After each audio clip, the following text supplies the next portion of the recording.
नमस्कार दोस्तों। तमाम कहावतें कही जाती, उसी में कहा जाता है मोदी का हाथ बलात्कारियों के साथ, मोदी का हाथ पूंजीपतियों का साथ, मोदी का हाथ मुनाफाखोरों के साथ, मोदी का हाथ घोटालेबाजों के साथ, मोदी का हाथ हर गुनाह करने वाले के साथ। जी हाँ, वो सब उन्हीं को आशीर्वाद देते हैं। और जब उनको आशीर्वाद देते हैं तो सरकार क्या करती है? सरकार को जो काम करना चाहिए वो करती नहीं है, और जिन्हें जो काम नहीं करना चाहिए वो करते हैं। भारत की विदेश नीति पर भारत के प्रधानमंत्री नहीं बोलते, विदेश मंत्री नहीं बोलते, उस पर बाबा और तमाम भगवाधारी बोलते हैं। जब कहीं अत्याचार होता है तो उस पर ये तमाम सारे नीति नियंता और प्रशासक बोलने की बजाय तमाम वो लोग बोलते हैं जिनकी कोई हैसियत नहीं होती। जी हां, यही हो रहा है मोदी राज में, और इसी सारे की नस तोड़ी है राहुल गांधी ने। इसीलिए मोदी को दुनिया का सबसे बड़ा दुश्मन यदि कोई नजर आता है तो राहुल गांधी नजर आता है, इसलिए उन पर हमले होते हैं। बहरहाल, मैं शुरुआत करता हूं कि ऑस्ट्रेलिया में भारतीय जनता पार्टी की ओवरसीज बीजेपी का जो अध्यक्ष था बालेश धनखड़, जो हमारे देश के उपराष्ट्रपति हैं जगदीप धनखड़, उन्हीं के उससे संबंधित जाति से, कुनबे से, तो वो बालेश धनखड़ वहां पर आधा दर्जन लड़कियों के साथ में रेप करने, उन्हें नशा खिलाकर उन्हें किस तरीके से रेप करने और उनके वीडियो बनाने और सबके मामले में दोषी पाया गया। इतने तो ये पुख्ता सबूत मिले। इसके अलावा जो जांच में आया था कि उसने दर्जनों लड़कियों के साथ यही किया, और यही नहीं करता था, भारत से जो तमाम सारे लोग जाते थे उनको भी लड़कियों, जो नशा खाके और जिस तरह से करके लड़कियों का इस्तेमाल करता था, उनका उन्हें भी इंजॉय कराता। नरेंद्र मोदी जब ऑस्ट्रेलिया गए तो उससे स्पेशल तौर पे मिले थे। क्यों मिले थे मैं नहीं बता पाऊंगा, लेकिन उससे विशेष तौर पे मिले थे, विशेष टाइम दिया था, और यही नहीं, विशेष तौर पे विशेष विशेष बहुत कुछ था। अब क्या वजह थी, क्या हुआ, क्या नहीं हुआ, मैं नहीं जानता हूं, लेकिन अब ऑस्ट्रेलिया की अदालत ने सारे सबूतों को देखने के बाद उसे दोषी पाया और 40 साल की सजा सुनाई है। 40 साल की। अब आप सोच लीजिए कितना गंभीर अपराधी होगा जो ऐसा हुआ है। फिर दूसरा किस्सा आ जाता है। भारत को लगातार ट्रंप बेइज्जत कर रहा है। लगातार वो जिस तरह की बातें कर रहा है उसमें लगता है कि जो काम भारत सरकार को करना चाहिए वो और नहीं कर रहे।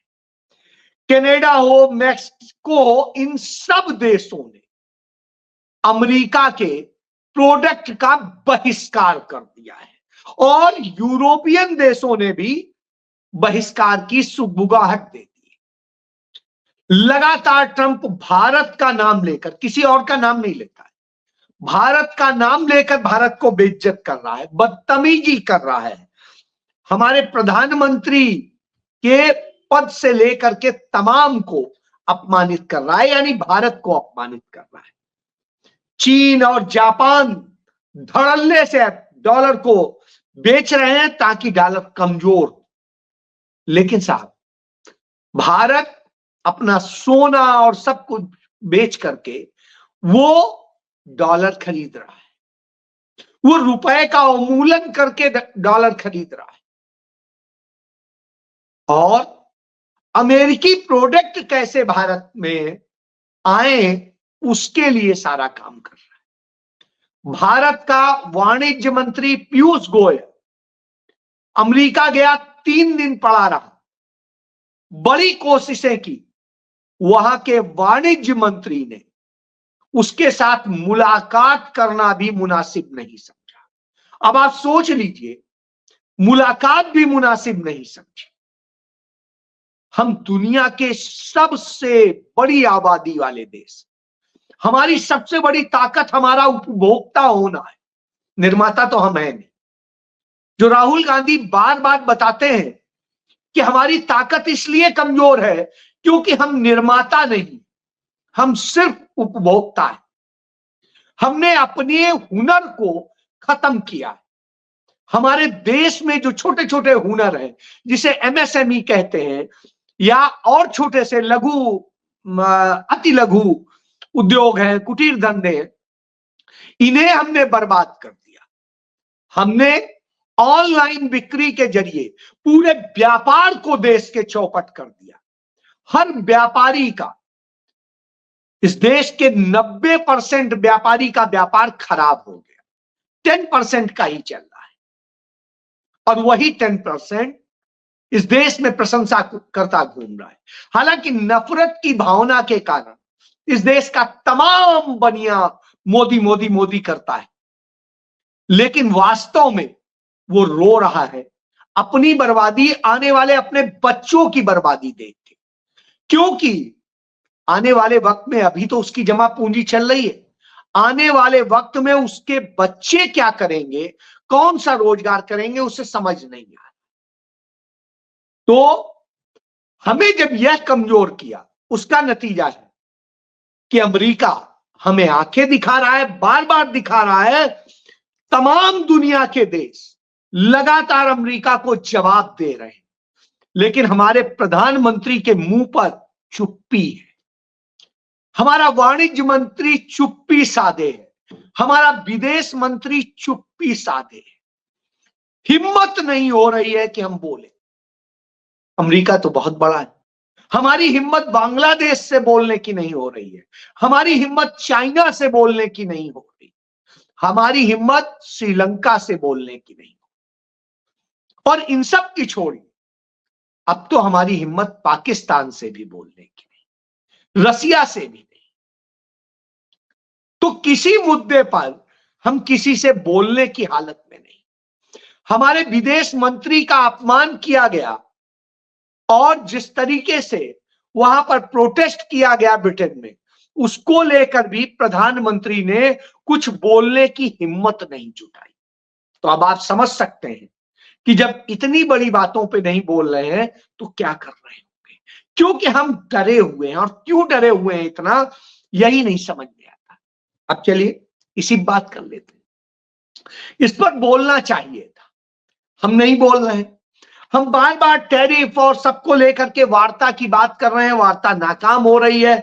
इतनी ज्यादा रियायतें अमेरिका मांग रहा है कि उसके बाद में भारत के और भारत के देश के नागरिकों के पास, यहाँ के व्यापारियों के पास क्या बचेगा, समझ में नहीं आता। वो व्यापार होगा या सिर्फ मुफ्तखोरी। और ट्रंप उसके बाद कह रहा है मैं भारत की पोल खोल रहा हूं, और जब भारत की पोल खोल रहा हूं तो वो गिड़गिड़ा रहा है कि हम टैरिफ कम करेंगे। क्यों गिड़गिड़ा रहा है? बोलना चाहिए, जवाब देना चाहिए, देश को बताना चाहिए। 2014 के चुनाव के समय प्रचार में नरेंद्र मोदी यही कहते थे, हर बात देश को पता चलेगी। लेकिन पता क्या चलेगी, जो आरटीआई था वो भी खत्म करने की दिशा में काम कर दिया गया। इस देश के नागरिकों को डराने के लिए इनकम टैक्स के रूल्स में बदलाव करके उनकी प्राइवेसी को खत्म करने का काम किया जा रहा है। जिस तरीके से इस देश के लोगों को नए तमाम कानून बना करके और मौत के मुंह में ढकेलने का काम किया जा रहा है, गुलाम बनाने का काम किया जा रहा है, तो ऐसी स्थिति में सवाल तो होता है। तो जो सरकार को करना चाहिए वो नहीं कर रही। रामदेव जाता है नागपुर, और नागपुर में जाकर के वो कहता है जो कि ट्रंप की नीति को जो है आर्थिक आतंकवाद, वो आर्थिक आतंकवाद बता रहा है ट्रंप की टैरिफ नीति को। नरेंद्र मोदी नहीं बोल रहे हैं, विदेश मंत्री ये बात नहीं कह पा रहे हैं, वाणिज्य मंत्री नहीं कह पा रहे। अब आप समझ लीजिए कि क्या स्थिति है। और वहां कैलिफोर्निया में एक हिंदू मंदिर पर हमला होता है, कई लोग घायल होते हैं, और ये पहला हमला नहीं, लगातार उस वक्त में हमले हुए। और जब हमले हो रहे हैं हिंदू मंदिरों पे, उस पर भी बोलने की हिम्मत ना तो हिंदूवादी संगठनों में है, न भाजपा में है, और न ही तमाम इसके मंत्रियों में, प्रधानमंत्री में, सांसदों। कौन बोल रहा है?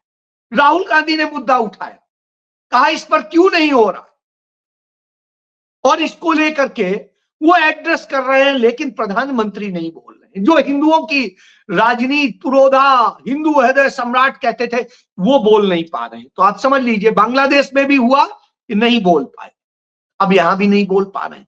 एक शब्द आपने सुना हो नरेंद्र मोदी का बांग्लादेश पे तो मुझे बता दीजिए। अब अमेरिका को भी नहीं बोल पा रहे। तो इस तरह की स्थिति है। क्यों इतना डरे, समझ नहीं आता। तो इधर मणिपुर लगातार जल रहा है, वहां अमित शाह ने ये कर दिया, मीटिंग कर दी, अब ये हो जाएगा, और इस देश का गोदी मीडिया भोंपू बन गया। लेकिन साहब वो तो भोंपू बन गया, तो क्या आतंकियों के ऊपर भी इन्हीं के हाथ है? और नतीजा यह है कि जो खोलने के नाम पर हुआ, शांति बहाली के नाम पे हुआ, वहां फिर से घटनाएं शुरू हो गई। एक व्यक्ति की मौत हो गई, 3 दर्जन लोग घायल हो गए, और तमाम गंभीर नुकसान हुआ, तमाम आगजनी हुई। साहब क्या होगा? जो कहते थे आतंकवाद नहीं और ये नहीं, वो आतंकवाद की स्थिति है। वहां कठुआ में 3 नागरिकों को मार डाला आतंकियों ने। साहब कोई बात नहीं, उसको छिपाना कैसे है, इस पर बात चल रही है, लाशें मिल रही हैं, लेकिन सरकार बोलने को तैयार नहीं है।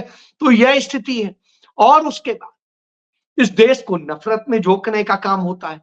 जब नफरत में झोंकने का काम होता है, आतंकियों और सबको सपोर्ट करने का काम होता है, भ्रष्टाचारियों को, हर पार्टी के जो भ्रष्टाचारी हैं, ढूंढ ढूंढ के उन्हें भाजपा में लाया जाता है, फिर उन्हें क्लीन चिट दी जाती है। जिन पर देशद्रोह के मुकदमे खुद भाजपा ने दर्ज किए थे, उन लोगों को भाजपा में लाया जाता है और फिर देशद्रोह के मुकदमे खत्म किए जाते हैं।